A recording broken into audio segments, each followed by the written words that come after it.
Bismillahirrahmanirrahim. Assalamualaikum warahmatullahi wabarakatuh. Nama saya Rizky Ramdhani Suherman. Saya alumni dari SMK Al-Amanah angkatan kelima tahun 2017. Saya di SMK Al-Amanah dulu mengambil jurusan teknik komputer jaringan, dan sekarang saya menekuni bisnis ataupun usaha di bidang peternakan ikan cupang. Ketika ada yang bertanya kenapa suka sama ikan cupang, kenapa gak mencoba untuk bekerja di perusahaan-perusahaan.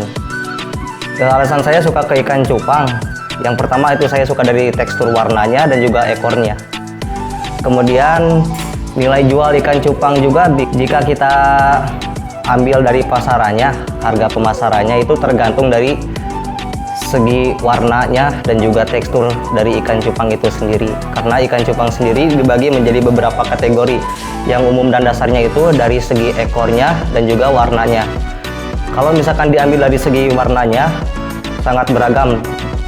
Tapi kalau misalkan dari segi warna dasar itu ada merah, kuning, dan juga lain sebagainya, ataupun dari ekor juga. Yang saya tekuni di sini adalah ikan cupang jenis plakat. Jadi kenapa disebut plakat? Karena memang memiliki ekor yang tidak terlalu lebar, standar, tapi cukup menarik dari segi warnanya. Sedangkan ada juga beberapa ekor ikan yang memang memiliki ekor lebar setengah bulan, itu disebut half moon. Ada juga ikan cupang yang bisa lebih daripada 12 cm, itu masuknya kategori giant. Nah, kenapa saya menekuni ikan jenis plakat? Karena plakat sendiri mudah untuk dirawatnya, lebih mudah daripada half moon ataupun giant. Karena kalau main giant kita harus siap-siap untuk memiliki wadah besar, karena kalau ikan cupang giant diberi media yang kecil akan menghambat pertumbuhannya. Sedangkan kalau plakat lebih sederhana, di botol ataupun di gelas kecil juga masih tetap bisa bertahan gitu. Kemudian kenapa sih saya lebih memilih ke ikan cupang dibandingkan ikan hias yang lain gitu? Ketika dipikir-pikir lagi gitu, pribadi saya gitu, ikan cupang ini sebenarnya perawatannya lebih simpel dan sederhana dibandingkan dengan ikan hias. Karena seperti yang kita ketahui, seperti yang teenager ketahui, bahwa ikan-ikan yang lain seperti ikan lohan, koi, nemo ataupun ikan hias yang lainnya itu memerlukan aerator atau oksigen udara. Sedangkan ikan cupang tidak memerlukan itu juga bisa. Dan juga dari tekstur tubuhnya yang kecil lebih bisa menghemat tempat juga. Dari segi perawatan makanan pun ikan cupang lebih terbilang mudah dan juga bandel, tahan lama. Kalau misalkan ikan-ikan yang lain mungkin sehari harus setiap hari full kasih makan. Kalau ikan cupang kita lupa ngasih makan juga, mereka masih bisa survive. Mereka masih tetap bisa bertahan walaupun risikonya mereka akan jadi lemah, sakit, tapi mereka masih tetap bisa survive, bertahan. Dengan catatan perawatan airnya, tekniknya untuk merawat ikan cupang itu, perawatan air, penggantian airnya minimal 3 hari sekali. Bagus-bagusnya 3 hari sekali, tapi kalau tidak sempat sampai 1 minggu juga ikan cupang masih bisa bertahan. Asalkan minimal disedot bagian kotoran di bawah dasar wadahnya, medianya. Kemudian untuk merawatnya, untuk menjaga kesehatannya bisa menggunakan daun katapang ataupun obat biru. Jadi ketika ikan sakit, terkena white spot ataupun jamur, itu bisa menggunakan daun katapang. Daun katapang sendiri fungsinya yang pertama, itu bisa untuk menyembuhkan ikan ketika sakit. Yang kedua, bisa menstabilkan suhu dan kadar air. Apabila airnya terlalu asam ataupun kurang baik untuk ikan, bisa distabilkan oleh daun katapang. Dan kemudian ada juga satu lagi selain daun katapang, untuk treatmentnya itu menggunakan obat biru. Ramuan obat biru di sini, ramuan obat biru itu bisa digunakan untuk female jenis betina ikan cupang yang mereka mana sudah kawin atau dibreed. Untuk proses penyembuhan bagian luka kulitnya, sisiknya, bisa menggunakan obat biru ataupun daun katapang, itu sama saja. Kemudian dari segi pakannya, ikan cupang itu memiliki 4 jenis pakan dasar yang hidup gitu ya. Jadi usahakan memberikan makan ikan cupang itu oleh pakan yang hidup. Semisalnya ada jentik nyamuk, kemudian kutu air, ada juga bloodworm, cacing darah, ataupun cacing sutra itu bisa digunakan untuk ikan cupang.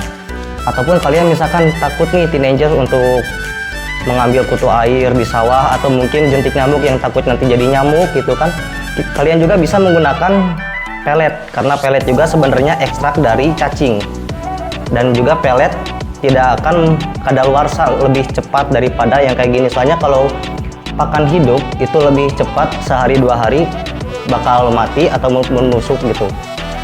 Nah, jadi alangkah baiknya untuk menggunakan pelet. Kenapa? Karena pelet lebih tahan lama. Tapi pelet juga jangan kebanyakan digunakan. Kalau kalian terlalu banyak menggunakan pelet, ikannya akan jadi lemas gitu, kurang tenaganya. Jadi pakan yang terbaik itu sebenarnya pakan hidup. Ya minimal kalau mau pakai pelet selingan sehari atau 2 hari pakai jentik nyamuk, pakai kutu air gitu. Karena pakan yang baik itu adalah yang hidup gitu loh.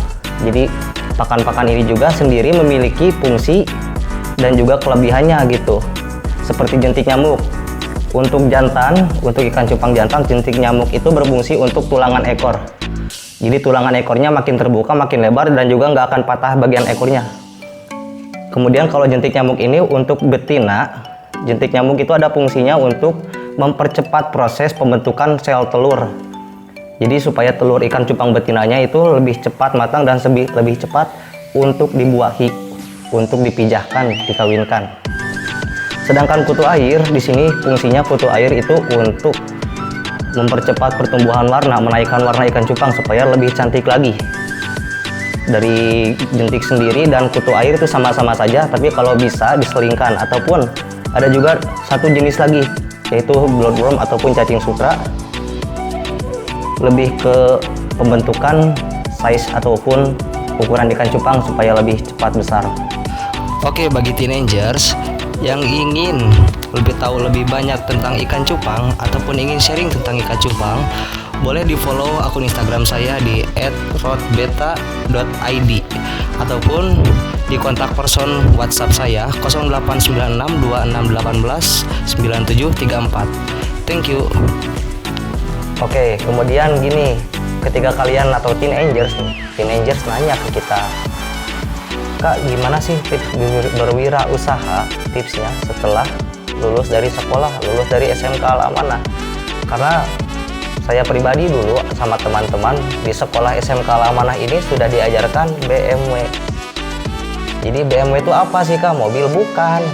Jadi BMW itu bekerja, melanjutkan, atau wirausaha gitu ya. Jadi teman-teman nih bisa memilih apakah ingin bekerja, ingin melanjutkan, ataupun berwirausaha. Itu tergantung daripada keinginan teman-teman sendiri. Karena ya tergantung teman-teman sih punya hobinya apa, keinginannya apa, tujuannya apa, itu bisa ditentukan dan juga diberikan pelajaran di sekolah SMK Al-Amanah ini. Karena di SMK Al-Amanah ini kita juga diajari untuk berwirausaha, untuk bekerja di sebuah perusahaan nanti harus seperti apa, untuk melanjutkan bagaimana diberi gambarannya di sekolah di sini gitu, di SMK Al-Amanah. Nah, di SMK Al-Amanah sendiri untuk pembelajarannya itu sangat lengkap gitu. Bukan cuma hanya pelajaran tentang pelajaran-pelajaran pokok IPA, fisika, matematika, tapi semuanya mencakup di sini di SMK Al-Amanah gitu. Kemudian untuk motivasinya sih buat teman-teman semua, buat teenagers yang ingin bekerja ataupun ingin berwirausaha dan melanjutkan, terserah dari teman-teman ya, memiliki keinginan dan tujuannya masing-masing gitu. Nah, bagi yang ingin berwirausaha, lakukanlah berwirausaha gitu. Ingin bekerja aja gitu, punya tujuannya masing-masing. Ingin melanjutkan, boleh melanjutkan. Pokoknya jangan dengarkan omongan orang lain gitu, tapi dengarkanlah kata hati dan pikiran kalian. Terutama kalaupun orang lain boleh didengarkan, itu handai taulan, orang tua dan juga guru yang harus didengarkan. Selama itu masukan positif, selama apa yang kalian lakukan positif, udah kerjakan gitu, jangan ditinggalkan. Jangan meninggalkan apa yang udah kalian kerjakan dari awal, dari nol sampai sekarang gitu loh. Paling gitu aja yang bisa saya sampaikan. Lebih dan kurangnya mohon maaf, itu dari saya pribadi. Terus buat teenagers nih ya, jangan lupa untuk like, comment, and subscribe ke SPT SMK Al-Amanah, dan juga follow Instagramnya di SMK Al-Amanah @kabupaten_bandung. See you next time. Assalamualaikum warahmatullahi wabarakatuh. Bye.